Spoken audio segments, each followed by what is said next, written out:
दोस्तों जानते हैं धनुर्धर कर्ण और धनुर्धर लक्ष्मण में सबसे श्रेष्ठ धनुर्धर कौन थे और बुद्धिमान कौन थे।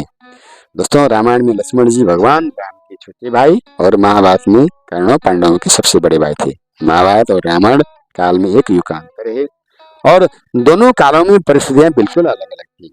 फिर भी आज हम जानेंगे कि रामायण काल के लक्ष्मण और महाभारत काल के दानवीर कर्ण में सबसे सर्वश्रेष्ठ धनुर्धर कौन था।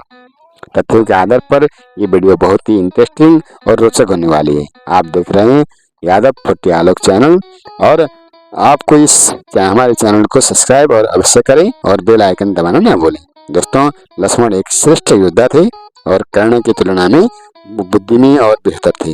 कर्ण अपनी रणनीति गठन करने के लिए अपने गुरु द्रोणाचार्य और या अन्य पर भरोसा करते थे, लेकिन लक्ष्मण भगवान राम के अलावा रामायण के सबसे अधिक और बुद्धिमान व्यक्ति थे और लक्ष्मण कई मायनों में कर्ण से महान थे। अगर आप महाभारत के कर्ण को पढ़ते हैं तो जब तक वो जीत रहा था तब तक वो महान था।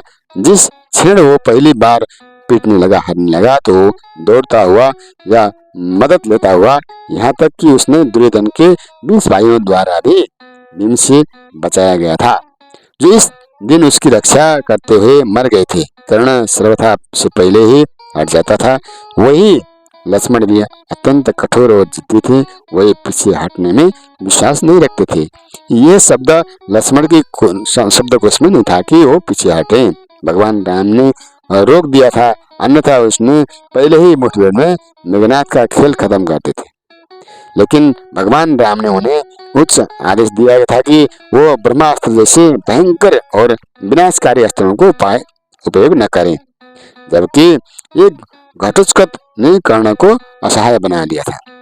कर्ण को उस पर अपनी शक्ति का प्रयोग करना पड़ा। कर्ण गंधर्व से भी हार गए थे। कर्ण के अपने ही जीवन में ऐसा कोई अनुभव नहीं था कि वो लक्ष्मण जी से शेष या ना के बराबर थे। सामान्य साधारण में शास्त्रों के कानून पर कोई प्रभाव नहीं पड़ता था। सभी प्रकार के अस्त्रों का ज्ञाता थे। सभी देवताओं की सहायता करने के तात्पर्य थे। उन्हें अजय मेघनाद जैसे था जो भी उसको हराया। सबसे बड़ी बात यह है कि उन्हें अपनी शक्ति अस्त्र पर कोई घमंड नहीं था। जबकि कर्ण की बात करें तो उसकी सबसे बड़ी बात यह थी कि वो बहुत बड़े दानवीर था और यही देवी कवच और कुंडल का धारक भी था, जिस वजह से उसे पर कोई भी अस्त्र का असर नहीं होता था। वह शनि के अवतार और सूर्य देव का अंश था। यही 3 चीज थे उसको महान बनाती है। लेकिन परंतु महान बन सके मुख्य कारण ये था कि वह लक्ष्मण घमंडी नहीं थे। धनु विद्या पर घमंड था, उन्हें अपनी बाहुबल पर भी घमंड था और ये घमंड ही उन्हें डुबा ले गया। परंतु लक्ष्मण ऐसा नहीं थे। विद्या का शिक्षा विष्णु अवतार परशुराम से मिली थी, जो बहुत संपूर्ण सात्विक होती है। उनकी महानता के लिए यह विद्या पाने के लिए झूठ बोले, इस वजह से उन्हें परशुराम द्वारा श्राप मिल गया। कर्ण कई महान कार्य किए, लेकिन जब भी उन्हें धनुर्विद्या की परीक्षा आई तब असफल हुए। चाहे गंधर्व से युद्ध हो, चाहे अर्जुन से। विराट युद्ध होने पर बार बार असफल हुए। ये भी जब तब उनके पास कवच था, कुंडल था, तब तक लक्ष्मण जी हमेशा सफल हुए। सभी प्रकार की परीक्षाओं में महाबलशाली रावण ने लक्ष्मण जी की खींची हुई रेखा प्रवेश नहीं कर सका। रामायण में यही वर्णित है कि जब भगवान राम ने कहा कि संसार में जितने भी निशाचर है उन सब पर लक्ष्मण क्षण भर में समाप्त कर सकते थे। लक्ष्मण जी ने इंद्रजीत को वध किया था और जो कि इंद्र को भी पराजित किया था। वही दूसरी तरफ इंद्र ने कर्ण को दिव्य अस्त्र दिया था।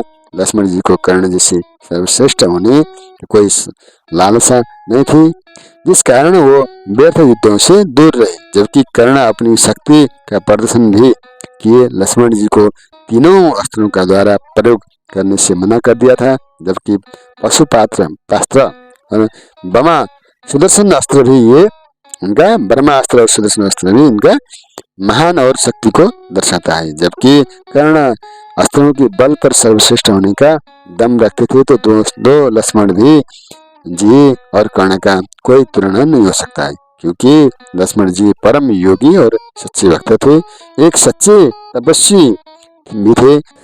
इस कारण लक्ष्मण और कर्ण में मुकाबला करें और उनका अगर दोनों में कंपेयर करें, दोनों में इनका परीक्षा लें, तो लक्ष्मण से कर्ण कई चीज में पीछे थे, इसलिए लक्ष्मण के बराबर कर्ण कभी हो ही नहीं सकते हैं।